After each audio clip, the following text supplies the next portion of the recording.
Hello, in this video, I want to continue the series that we started in the last one, talking a little bit about the worker strike and Deleuze and Guattari. This has been a really interesting conversation to start so far, because I definitely think some of the conversations that Deleuze and Guattari have throughout their writing, the way that people have interpreted their writing since, would definitely be pertinent to the way that people are thinking about the worker strike. I've also definitely seen a lot of arguments that are surrounded around not just Marxism, but just the idea of the worker as a subject in general, and what it kind of means to think about the worker in relationship to the state recognition in the context of Deleuze and Guattari. And so I definitely think that it'll be something that shows up a lot on the affirmative and the negative, and definitely is something to prepare for no matter what side of the debate you're really trying to look for it on. And I really want to continue that in this video, talking a little bit about how policy teams can answer Deleuze and Guattari arguments better when they're affirmative versus this type of argument as a critical argument on the negative. I think that it's really good considering the last couple videos that we did when we talked about what Deleuze and Guattari looks like on the negative, and how that strategy kind of becomes more apparent during this resolution, and what are the kind of more strategic ways to read it. And so I definitely want to continue down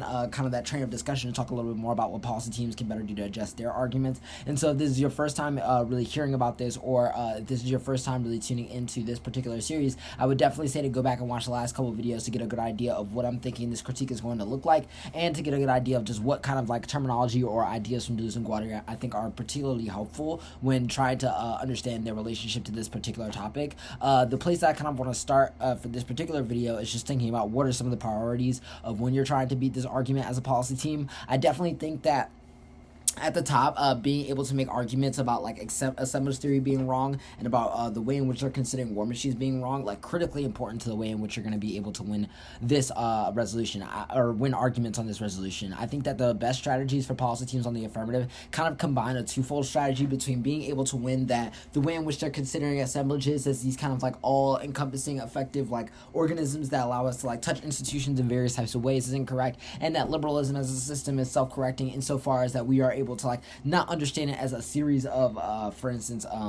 not to understand it as a series of assemblages, but rather to understand it as a system that is kind of open to correction via the different ways that we're able to create new policies, invent new ways of thinking about our relationship to the law, etc. And why those types of creative uses of the law are good in an endorsement of the worker strike as a whole. And I think that those types of battles will allow people to make a lot of arguments, whether it be on the side of just the AF outweighing and being the reason for that, or if it's an argument about why the permutation is possible in a world where they're kind of wrong about some of this top level theory stuff. I just think that it requires you to really spend time being able to develop what type of arguments are going to be really important here, and then being able to try to figure out how you want to frame them in the judge's mind so they know why to prioritize your understanding of what the possibilities of liberalism or governance or democracy is, which I think are all definitely important arguments to be making in order to kind of back up a lot of the arguments that are really going to be central to beating this argument. I think additionally to that, it really becomes a question of how you can kind of win the example debate, the way in which they're thinking about resistance outside of the debate and the existence of the war machine is something that requires a cost or a sacrifice in relationship to how the state is able to do things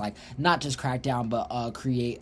basically a paradigm where there is kind of an inability to access institutions without the kind of proper recognition or the uses of the law, all of which kind of opens up as pieces of offense for you to really make about why the affirmative is a more advantageous way of thinking about the usage of such laws when we're trying to figure out what types of tactics are the best for resistance as a whole. I think that when you're kind of taking this what you should be doing on the framing debate specifically, I think a lot of the framing debate really needs to be a place where you're kind of starting off really justifying the impact analysis that you're going to make later on. I think that this critique is most weak on the negative at the impact level, because I feel like there are so many good, strong material impacts that come from how you're really thinking about the worker strike and its kind of importance in the first place, and the way in which it's able to solve such real proximate impacts that people kind of see on the day-to-day around them. And so I think that being able to kind of push that as the thing that should be in the top of the judge's mind in terms of what they value is really important to being able to at least open up a starting point for the kind of conversations or tactics that you kind of think are important to debate, and how we should kind of be using it as a paradigm to change the way in which debate is kind of evaluated. It doesn't mean that for instance every life has to be valued at the same value that utilitarianism necessarily has to be used, but I definitely think prioritizing the kind of material implications of the app could definitely bring to bear a lot of things that when you're kind of putting it up against something like an alternative or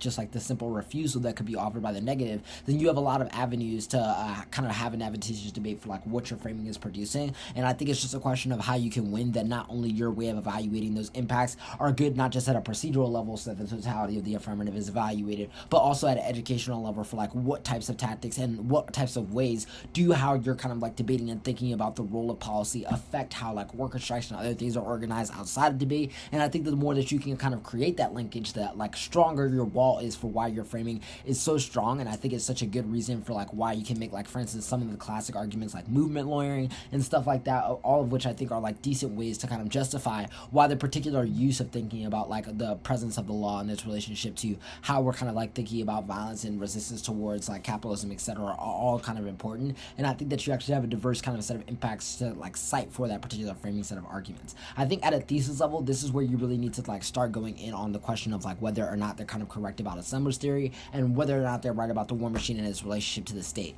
I think that this kind of is like a twofold argument for things that you really want to include in this portion of the debate. I think the first thing that you really want to do is trying to win that the way that they think that there's this kind of like easy slippage of access between like people on the outside and institutions is false, that institutions require like concrete demands and like concrete engagement that allow us to kind of understand the specific role that we kind of play in them, and forces us to demand like specific laws, and the kind of like specificity of what we demand is incredibly important in the way in which we shape our relationship to that law, and being able to just kind of disprove not only here that like the law is something that can be used like generatively, but also that their particular idea that the law will just be affected along the way of being able to produce these other resistance strategies is wrong and has a different idea of like what the state will be used for. I definitely think this is like a lot of where good arguments can be made about like right fill into the state and things like that, and making it impossible of thinking like this spillback where assemblages are able to effectuate change at like a structural level. And I think that there's a really good argument then to be made about like why the particular focusing on the affirmative impacts as like a primary concern for the judge is just much more important than whether or not we're able to win like the specificity of like whether or not the state is always violent or not. And then you kind of like get into this place where when you start transitioning to some of these other portions of the debate, you have a strong argument to leverage in terms of like how the status quo is necessarily worse for all of these conditions, and why the affirmative is at least a good step in the right direction, even if it's not the end all be all to how we should kind of be relating and thinking about how we should orient ourselves to the state as a whole. Hopefully this video is helpful for you, and hopefully you'll tune into the next video that I'll be doing, talking a little bit more about what the answers to Deleuze and Guattari look like from the policy perspective. And yeah, thank you so much for tuning in.